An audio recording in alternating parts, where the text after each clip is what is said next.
Buenos días, mi nombre es Kimberly Lugo y junto a los cadetes Calzadilla Giannina y Vidarte Jorman estaremos hablando sobre las cartas polares.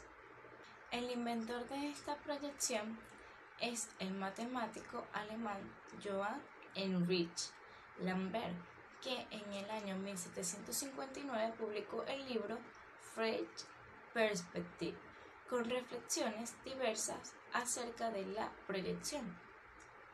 Cabe destacar que la proyección polar es una proyección muy utilizada para realizar mapas sobre las regiones polares de la Tierra. Además, es importante tener en cuenta que da en las altas latitudes, es decir, en las regiones polares o círculos polares. En el hemisferio norte es más común y se ubica por encima del paralelo de 70 grados de latitud.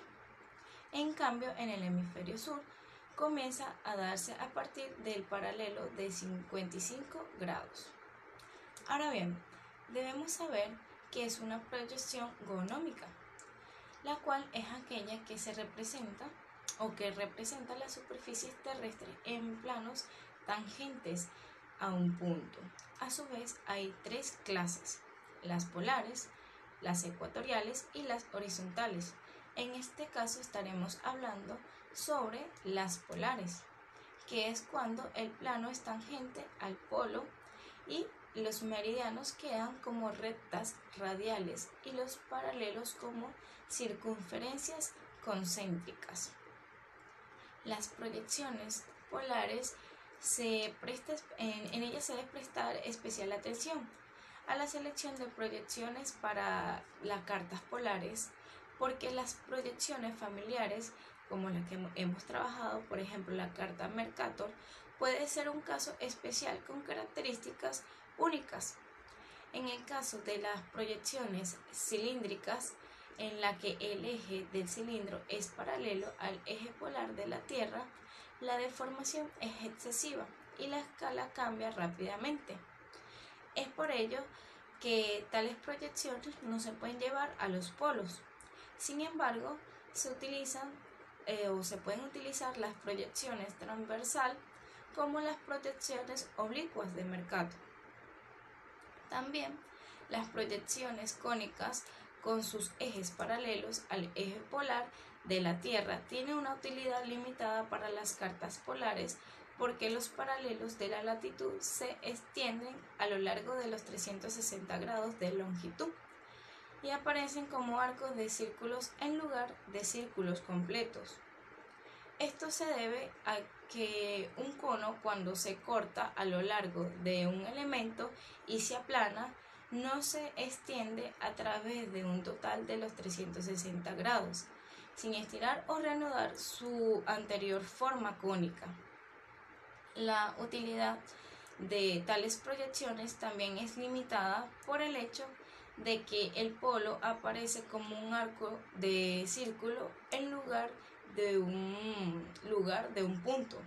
Sin embargo, al usar un paralelo muy cerca del polo, como el paralelo estándar superior, una proyección cónica con dos estándares se puede hacer paralelismo. Esto requiere de un poco de estiramiento para completar lo que serían las circunferencias de las paralelas y así eliminándolas del polo. Tal proyección, llamada conformación de Lambert modificada o proyección de Neit, es la proyección útil para los gráficos polares. Es particularmente familiar para aquellas personas que están acostumbrados a usar lo que sería Lambert conforme a lo ordinario, es decir, cartas en latitudes más bajas. Las proyecciones azimutales están en su forma más simple cuando son tangentes a un polo.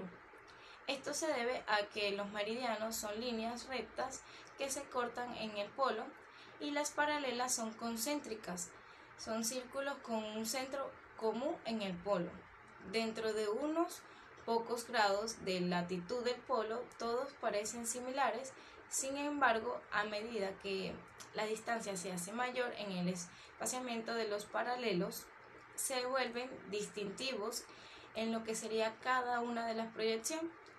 En el polar azimutal equidistante es uniforme y en el polar estereográfica aumenta con la distancia desde el polo hasta el ecuador, que se muestra en una distancia del polo igual al del doble de la longitud del radio de la Tierra.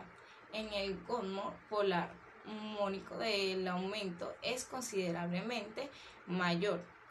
Este se convierte en infinito sobre el ecuador. Selección de una proyección polar. Para la correcta selección para realizar una proyección polar en la navegación se deben tener en cuenta las siguientes consideraciones: conformidad, representación de círculos máximos, variación de escala, representación de meridianos y límites.